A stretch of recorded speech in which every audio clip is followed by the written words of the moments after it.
매주 월요일 이 시간에는 여성 변호사 두 분과 함께 정치 현안을 품격 있게 토론합니다. 품격 토론, 강전의 변호사 신유진 변호사 나오셨습니다. 안녕하세요. 안녕하세요. 안녕하세요. 이낙연 전 민주당 대표가 이끄는 새로운 미래와 민주당 탈당 의원들이 주축이 된 미래 대연합이 합당 선언을 했습니다. 앞서 보수 세력인 개혁신당, 한국의 희망이 합당했으니까 빅텐트는 아니더라도 중텐트 정도는 쳤다. 이렇게 볼 수 있겠어요? 네, 요즘 중텐트란 표현 많이 하던데요. 여기 정도까지는 대부분 많은 청취자분들께서 예상을 하셨을 것 같아요. 왜냐하면은 이제 이낙연 전 대표가 민주당에서 당대표를 했었고, 그리고 이제 원칙과 상식, 이름은 바꿨습니다만 초반에 그 의원 세 분 같은 경우에도 민주당에서 현역 의원으로 있다가 지금은 탈당을 했지만 여전히 현역 의원 상황이죠. 그러니까 이분들이 결과적으로 이제 이준석 전 대표를 그 중심으로 한 어떤 보수 쪽에서의 제3세력, 그러니까 이거와는 달리 민주당 계열의 제3세력으로서 아마 이쪽은 좀 합치지 않겠나라는 생각이 있었는데, 오히려 예상보다 이준석 전 대표, 이제는 또 이제 개혁신당의 대표죠. 이준석 대표랑 양양자 의원 간의 합당이 사실은 먼저 있었고, 그리고 뭐 예상했던 대로 지금 민주당 계열에서도 합당을 지금 하고 창당 자체를 이제 같이 시작한다고 하는데, 향후에 뭐 지금 언론에서는 이준석 대표와 이낙연 전 대표가 합치는 것이 마치 활용점정인 것처럼 이렇게 보여지고 있잖아요. 그게 가능할지는 좀 지켜봐야겠습니다만, 민주당에서도 이제 좀 힘을 합쳐갖고는 그 제3지대에서 열심히 할 것으로 보이고, 제 생각에는 공천 과정에서 조금 더 그 함께하는 지금 현재 민주당에서 탈당을 해서 함께하는 분들도 나오지 않을까라는 생각도 좀 하고 있습니다. 근데 이제 이낙연 전 대표와 이준석 개혁신당 대표 간의 화학적 결합 가능하느냐라는 질문이지 않습니까? 네네. 그런데 이준석 대표는 이낙연 전 대표에게 개항으로 지역구로 출마를 해라. 그리고 오히려 이에 대해서 이제 이낙연 전 대표가 이끄는 신당에서 이제 공동 창당 준비위원장을 맡고 있는 이석현 이분이 이렇게 얘기를 했어요. 이준석 대표는 안철수 의원에게 복수열전을 하러 가면은 1000만 관객을 동원할 수 있을 것이다.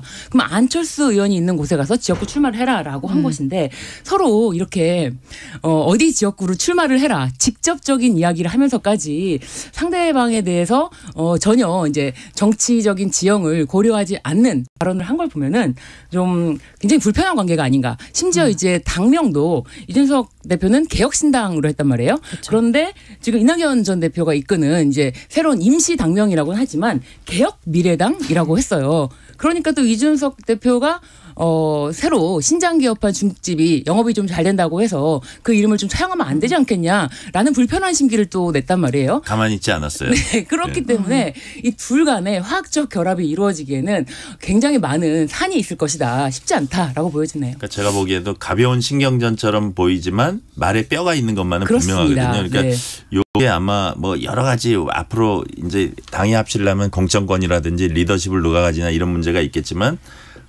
이게 앞길이 이렇게 순탄해 보이지는 않는다는 게 공통적인 시각 같아요. 그렇죠. 아무래도 이낙연 전 대표 같은 경우에는 이번 총선에 있어서는 불출마 선언을 했고, 본인이 총선에서 한 번 더 뺏지다는 것보다는 다음번 대선 주자로서 제3지대에서 이제 좀 커가고 싶은 이런 마음이 있을 건데요.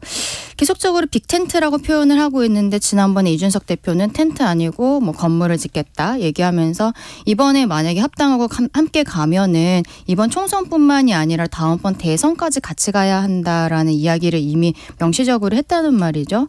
근데 이준석 대표도 지금 뭐 개혁신당의 본인이 당 대표로서 취임을 했기 때문에, 개혁신당이 앞으로 잘 나아가면은 이준석 대표 뭐 공부를 더 하겠다는 이야기도 하고는 있습니다만, 본인이 다음번 대선에 도전하고 싶은 마음도 어느 정도는 저는 있을 것이라고 생각을 합니다.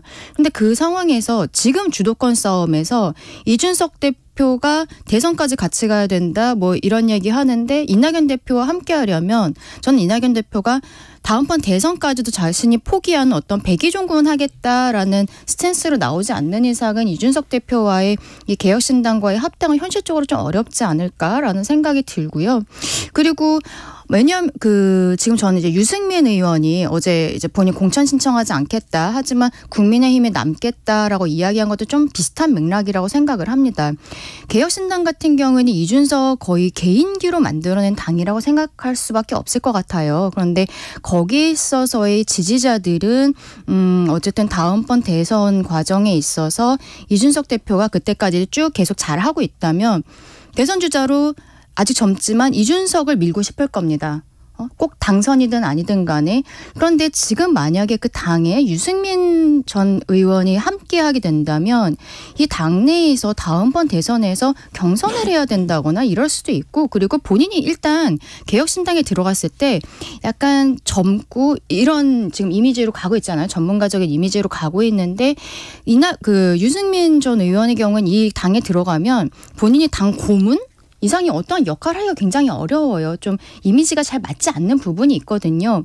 유승민 의원이 그나마 이제 좀 약간 나이 드신 분들 중에서도 좀 더 진취적이고 경제통이고 이런 이미지가 있음에도 불구하고 좀 애매한 스탠스가 되는데, 이낙연 전 대표 같은 경우는 글쎄요, 뭐 저만의 생각일지 모르겠지만 조금 더 어려운 어른의 이미지가 있죠. 그래서 저는 개혁신당과 이낙연 대표가 함께하는 거는 지금 개혁신당의 지지 세력 과연 그 이낙연 대표가 오는 것을 정말로 좋아할까? 그것도 좀 의문이라고 생각을 합니다. 어떻게 보세요? 지금 이제 유승민 전 의원 얘기까지 했으니까 말씀하셨으니까 이제 유승민 전 의원의 말씀을 좀 드리자면은, 유승민 전 의원은 SNS에 당을 지키겠다, 공천 신청을 하지 않겠다라고 밝혔는데, 이 부분에 대해서는 사실 그 직전에 이준석 대표가 방송에서 유 전 의원을 모시고 싶은 마음이 굴뚝 같다라는 표현을 했거든요. 네. 그런데 영입 제안을 했냐라고 물어보니까 그 부분에 대해서는 아직 연락을 드리진 않았다. 1합으로 끝내야 되는 이야기이기 때문에 준비를 해놓고 연락을 드리는 것 1합으로 연락을 드려야 된다라고 했는데, 네. 이 부분에 대해서 화답을 하신 것 같아요. 왜냐하면 영입 제안이라는 것은, 영입 제안을 하면은 이제 이번 총선에서 어떤 역할, 그리고 총선에 단지 그냥 뭐 함께하는 역할이 아니라 전 의원이고, 그리고 지금 또 출마에 대한 이야기, 이런 얘기가 나온다면 그 제3시대에서는 지금 신당이라고 했지만 지역구로 나와서는 굉장히 지지 기반도 얻을 수가 없고 당원도 확보하기가 어려운 상황에서 지역구로 출마하는 건 굉장히 어렵고, 그렇다면 비례라면 또 앞순위를 줘야 되냐 뒷순위를 줘야 되냐, 이런 여러 가지 차원에서 정리가 되지 않은 상황에서 유승민 전 의원이 먼저 공천 신청을 하지 않는다. 저는 이 부분이 좀 방점에 있는 게 아닌가. 공천 신청을 하지 않겠다. 나는 이제 이번에 출마를 하지 않겠다는 건 좀 다르게 좀 해석되는 부분도 있거든요. 지난번 총선 불출마 선언 때는 불출마하겠다고 말씀하셨거든요. 근데 이번에는 공천 신청을 하지 않겠다. 물론 당을 지키겠다라고 했지만 공천 신청을 하지 않겠다라는 이야기를 함으로써 어떻게 보면은 유승민 전 의원의 몸값이 좀 올라갔다고 볼 수가 있죠. 그렇기 때문에 아직도 유승민 전 의원에 대해서는 거치가 확정적이지는 않다라고 보여져요. 저도 이제 우리 지금 신 변호사님 얘기하신 것처럼 유승민 의원이 한 얘기에서 공천 신청하지 않겠다라는 부분에 이제 방점이 있다라고 생각을 했는데, 저는 이게 국민의힘에서 일단은 이제 두 가지 의미가 있다고 생각합니다. 이준석 개혁신당에는 합류하지 않겠다라는 부분에 대해서 정확히 밝혔다라고 생각을 하고요. 국민의힘에 대해서는 본인이 험지 출마도 불사하겠다라는 생각으로 이 얘기를 했다고 생각합니다. 본인이 공천을 신청을 하지 않지만 전략 공천이라든지 이런 거에 대해서는 열려 있다는 거잖아요. 온다면. 그렇죠. 그리고 사실 유승민 의원 같은 경우에는 지금 본인이 어디 지역구 나가겠다라고 얘기하기도 좀 어려운 부분이 있어요. 예전에 박근혜 전 대통령 때 배신자 프레임도 있고, 그리고 지난번에도 대선이 끝나고 대선 주자로서 본인이 경선에서 패배한 이후에 경기도지사 선거에 이제 출마를 했다가 경선 과정에서 김은혜 전 수석에게 밀리지 않았습니까? 그래서 본인이 당에서의 입지가 굉장히 좀 낮아져 있는 상황인데, 그럼에도 불구하고 나는 국민의힘에 남겠다, 이준석 신당엔 가지 않겠다. 다만 당에서 어쨌든 유승민 의원도 굉장히 당의 소중한 자산이지 않습니까? 큰 어른이고 어떤 험지라든지 이런 데에서 본인의 공천이 있다면, 전략 공천 같은 게 있다면 백의종군 하겠다라는 의지를 국민의힘 쪽에다가 보였다라고 저는 그렇게 생각을 합니다. 네. 권은희 의원이 이제 오늘 탈당한다 그러는데 어디로 가는 겁니까? 저는 이분이 원래 19대 때 새정치민주연합에서 시작을 했었고 이후에 국민의당으로 이제 갔다가 그렇죠. 국민의당이 국민의힘과 이제 합쳐지면서 현재로서는 비례의원으로서 3선으로 국민의힘으로 계신 건데 그동안에 이제 그 국민의힘 의원으로 계시지만 당에서의 어떠한 그 주류적인 의견과는 좀 다른 부분들이 있었잖아요. 지난번에 이상민 행안부 장관에 대한 탄핵 의결에 있어서도 좀 다른 목소리를 내셨고 여러 차례 이제 다른 목소리를 내셨기 때문에 저는 일단 탈당을 한다는 것이 이준석 전 대표 쪽으로 저는 갈 거라고 생각하지는 않습니다. 그런데 그렇다고 민주당 쪽으로 갈까? 좀 의문이긴 한데 적어도 보수 쪽은 아니고 민주당으로 가거나 아니면 민주당 계열의 아까 이제 그 제3지대가 있지 않습니까? 네. 그쪽을 고민하고 계시지 않을까라고 생각을 합니다. 근데 언론에서는 권은희 의원 탈당하는 거에 대해서 이준석 대표한테 그렇게 보도가 많이 나와요. 네, 그렇게 많이 나와 있어서 이준석 대표의 신당이 제3지대에서는 굉장히 가장 큰 힘이 있다라고 역시 언론에서도 보고 있구나. 김두관 의원 동생도 지금 갔거든요. 네네. 네. 여하튼 이렇게 제3지대가 이제 활발히 움직이는 가운데 국민의힘이나 민주당이 아닌 제3지대 정당 후보가 많이 당선되기를 바라는 유권자가 24%에 달한다 이런 조사 결과가 나왔어요. 이번 조사는 한국갤럽이 지난 23일에서 25일 사이 전국 성인 남녀 1,001명을 대상으로 전화 면접 100% 방식으로 이제 진행이 된 건데요. 그 밖에 자세한 사항은 중앙선거 여론조사심의위원회 홈페이지 참조하시면 되고요. 이 결과만큼 24%란 이 결과만큼 실제로 유권자들이 제3지대 정당 후보자들을 실제로 찍을까요? 그런데 먼저 이제 권은희 의원도 네. 이준석 대표의 신당 개혁신당으로 간다 이런 이야기가 있는 과정에서 권은희 의원은 김건희 여사 도이치모터스 특검 주가조작 특검에 대해서 찬성을 했단 말이에요. 50억 클럽 특검에 대해서 찬성을 했고 이준석 대표도 50억 클럽 대장동에서 50억 돈을 받은 사람들에 대한 수사를 왜 국민의힘에서 반대를 하느냐라는 입장이란 말이에요. 그렇기 때문에 권은희 의원은 이준석 대표 쪽에서 좀 힘을 합치는 게 좀 맞다라고 보여지는데 지금 24%에 달한다는 조사가 나왔을 때 지금 제3지대에 지금 가장 그나마 힘을 쓰고 있는 신당이 이준석 대표가 이끄는 개혁신당인데 개혁신당이 힘을 받으면 받을수록 더 타격을 입는 당은 과연 어디일까? 이게 이제 거대 양당이 있다면 국민의힘과 민주당이 있다면은 거대 양당에서 가장 크게 포션을 받는 부분이 이준석 신당이란 말이에요. 그렇다면 국민의힘에서는 이렇게 제3지대 정당 후보가 더 당선 많이 된다라고 했을 때 더 타격을 받을 것이다. 좀 그런 생각이 들고 이 제3지대라는 것도 결국에는 지금 이준석 대표의 그 기본적인 스탠스는 자신은 윤석열 대통령으로부터 당시에 대선 후보로 뛸 때부터 그리고 대선 당선된 이후까지 계속 탄압을 받아왔다. 그런 의미에서 정권 심판이 필요하다라는 입장이기 때문에 정권 심판의 의견을 힘을 실어주는 이 여론조사 결과가 좀 더 높지 않나 그런 부분에서 제3지대를 좀 택하겠다라는 결과가 아닌가 싶습니다. 네. 배현진 국민의힘 의원이 이제 피습당했습니다. 정치인에 대한 혐오 범죄가 10대까지 번졌다. 이렇게도 볼 수 있는데 어떻게 생각하세요? 이 부분에 대해서 당초에 이재명 민주당 대표의 피습 사건 때 경찰이 어떻게 처리했는지가 바로 직전에 있었던 사건이고 바로 진짜 1월 달 들어서 두 번째 사건 아닙니까? 정치인에 대한 어떤 이런 위해 범죄 사건이. 그런데 1월 2일에 있었던 민주당 대표인 이재명 대표의 피습 사건 때는 응급차가 와서 구급차에 실려서 그 장소를 범행 현장 장소를 떠난 지 15분 만에 경찰들이 즉시 내려서 그 부분을 현장의 사진이라든지 혈흔 사진을 찍은 것도 없이 물 청소를 먼저 시작했다는 것이 논란이 됐고 그 부분에 대해서는 이제 경찰청장까지 나와서 현장 수습이 됐고 증거를 충분히 확보했기 때문에 아무런 문제가 되지 않는다라고 했음에도 불구하고 그럼 과연 현장 사진을 찍었냐라고 했을 때 그 당시에 경찰과 통화했던 걸 보면은 현장 사진은 없다라고 얘기를 하고 또 한 가지가 이 당시에 지금 과연 뭐 와이셔츠 확보라든지 이런 것에 대해서 계속적으로 문제 제기가 있었음에도 불구하고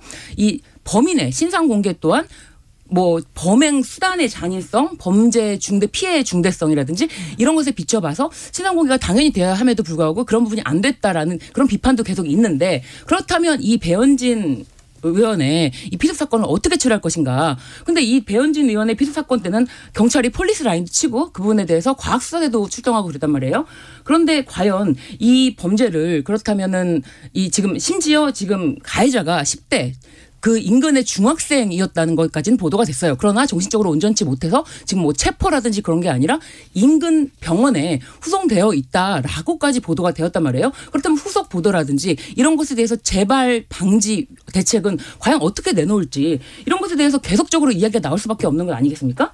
그렇기 때문에 첫 번째 사건에서 제대로 수사를 하고 제대로 잘 처리하는 모습을 보여주지 않았던 것이 지금 이 두 번째 사건에서 이런 어떻게 보면 모방 범죄가 아니냐라는 이야기가 나와도 경찰이 아무런 할 말이 없는 것이죠. 자, 민주당 권칠승 수석 대변인이 지금 신 변호사님 얘기하고 비슷한 얘기를 했는데 이재명 대표 정치 테러 사건을 축소 왜곡한 경찰의 소극적 수사 행태가 배현진 의원 피습을 낳았다. 그 결과물이다. 이렇게 지적했습니다. 어떻게 보세요? 저는 민주당에서 계속적으로 이렇게 뭐 수사를 축소를 했다든지 어떠한 음모론적인 이런 것들을 제기를 하면서 또 총리실 직원들에 대해서도 뭐 문자 메시지를 축소해서 보냈다라고 하면서 뭐 고발까지 하지 않았습니까? 이러한 것들이 오히려 정치 혐오를 더 불러일으켰고 그 이후에 또 이 사건이 벌어진 것이 아닌가라고 오히려 반대로 생각을 합니다.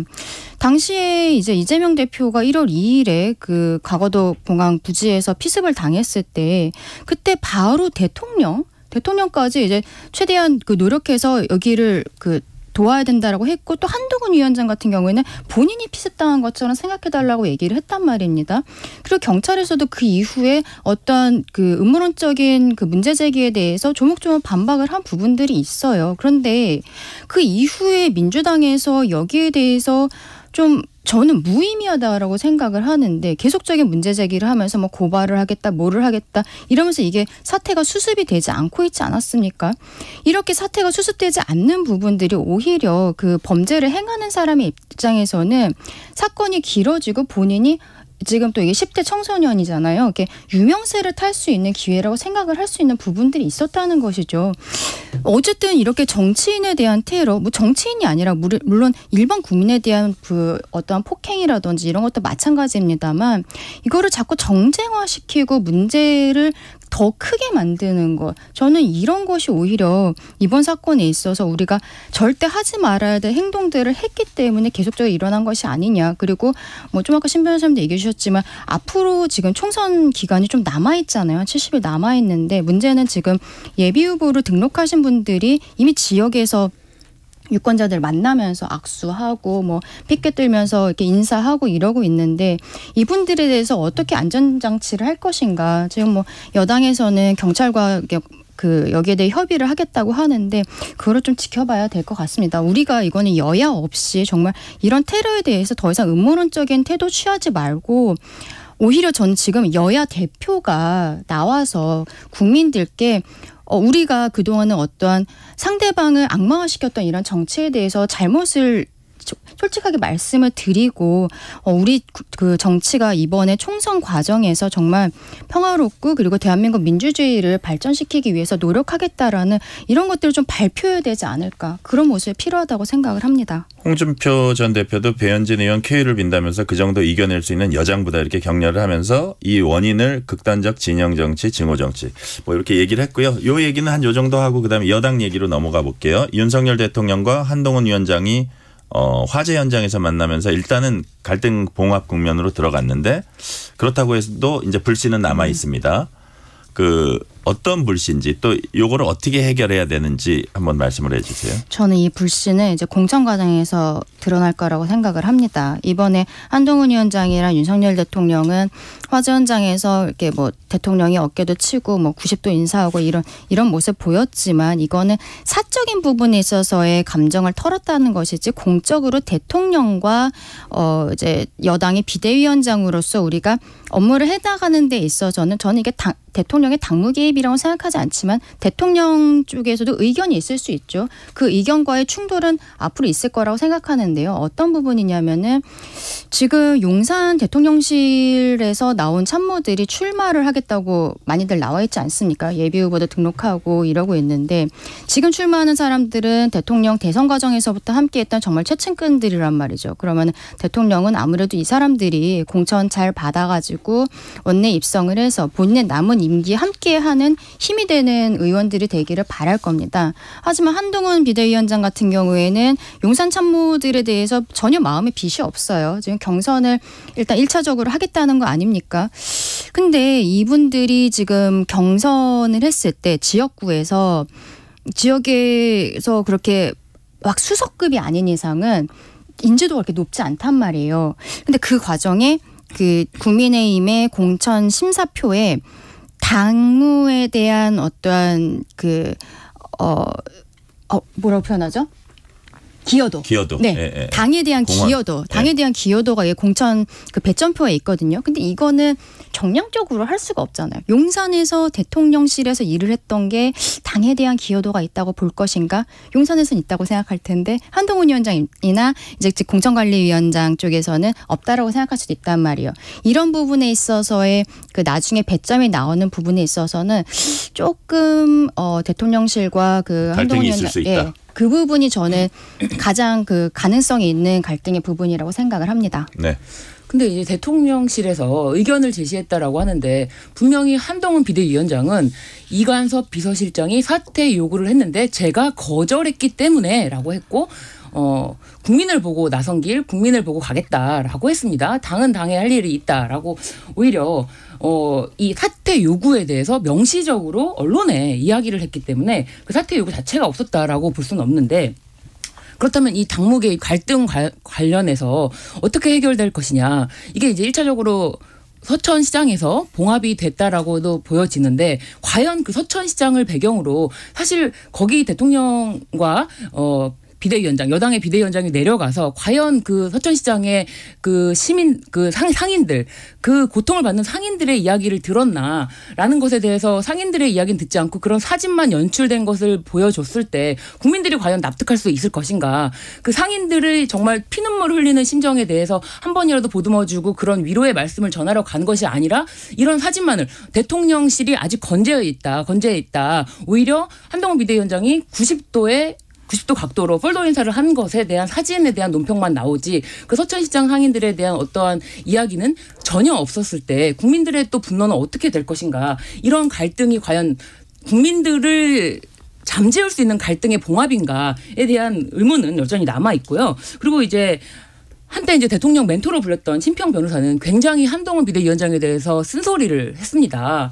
한동훈 비대위원장은 여권 강성 지지층이 보내는 환호와 열성에 도취되어 있다. 뭐 급기야는 나라의 지도자가 될 수 있다는 자기 암시 환상에 젖어 있다라는 좀 뼈아픈 이야기를 했단 말이에요. 그러면서 그런 그릇과 마음은 되지 못한다라고 목소리를 냈는데 그렇다면 과연 한동훈 위원장에게 이런 모든 앞으로의 책임, 당을 짊어지고 갈 수 있는 총선의 책임을 질 수 있는 리더십이 발휘될 것인가. 이번에 대해서는 여전히 의문이 크다. 국민들을 납득시키지 못하는 것이 아닌가 싶습니다. 최근에 한국갤럽 여론조사에서 네. 그 이제 뭐 직무 수행이라 그럴까요? 그 평가에 대해서 한동훈 52% 긍정 평가, 그다음에 윤 대통령 국정운영 평가 31%, 이재명 대표 35%.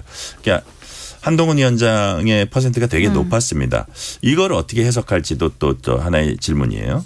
일단은 먼저 신 변호사님 얘기하신 거에서 사실관계만 하나만 짚을게요. 그 화재 현장에 갔을 때 그 지역의 주민들, 상인들과 전혀 뭐 대화가 없었다라고 얘기하셨는데 그건 사실이 아니고 그때 상인분들과 만나서 상인분이 뭐라고 얘기를 했냐면 이 지역에 대해서 대통령에게 특별재난지역을 선포해 주십시오라고 이야기를 했고 대통령은 특별재난지역을 선포를 하거나 그게 아니어도 그에 준하는 지원을 하겠다라고 정확히 말씀을 하셨던 것이 이미 뭐 뉴스에 어제도 그 영상으로 보도가 된 바 있어서 거기에 그 대해서 상인회장은 그 상인들이 150명 가량이 만났다라고 이제 대통령실에서 오히려 보도자료를 냈는데 그런 것이 아니고 상인들이 모여있던 곳은 2층이었는데 상인회장이 내가 상인회장이다. 내가 가서 직접 말씀을 드려야 한다라고 해서 단독으로 가서 대통령을 10초 가량 만났고 그 10초 가량 만나는 과정에서 재난 지역을 선포해 달라라고 했던 것이지 상인들을 만났다라는 것이 아니라는 말씀입니다. 네.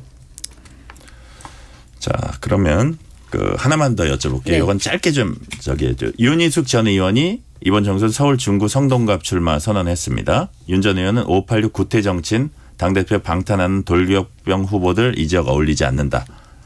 무슨 뜻일까요? 지금 이번에 한동훈 위원장이 지난주에 있었던 비대위원 회의에서 이번 총선의 시대 정신이 86 운동권 청산이라는 이야기를 명시적으로 했거든요.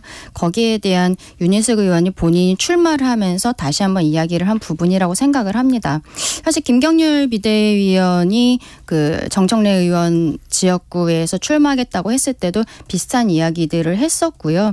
그 윤희숙 의원이 어쨌든 임종석 전 비서실장의 경우에는 민주당에서도 가장 사실 강성의 586 운동권 핵심 인사잖아요. 거기에 대해서 본인이 이번에 그 86 운동권을 청산하는 데 앞장서겠다. 그리고 그 지역이 사실 국민의힘 입장에서는 또 험지라고 볼 수 있는 지역이어서요. 그 지금 당에서 어떤 유력 인사들이 험지에 출마하는 것에 대해서 권장을 하고 있는 분위기가 있는데 거기에 대해서 윤희숙 의원이 이야기를 한 것으로 보이고 다만 임종석 전 그 비서실장이 여기에서 출마를 선언은 한 것으로 알고 있는데 그 실질적으로 공천까지 가게 될지는 좀 지켜봐야 될 것 같습니다. 왜냐하면 지금 친명계 쪽에서 워낙 그 친문계 인사들에 대해서 임종석 비서실장, 노영민 비서실장이 문재인 정권과 함께 오히려 윤석열 정권 탄생을 하게 한 거 아니냐. 이런 오늘은 얘기를 하고 여기까지 있어요. 듣겠습니다. 강전의 변호사 신유진 변호사였습니다. 감사합니다. 네, 감사합니다. 1월 29일 월요일 전종철의 전격시사 여기서 마칩니다. 진행의 전종철 기자였습니다. 감사합니다.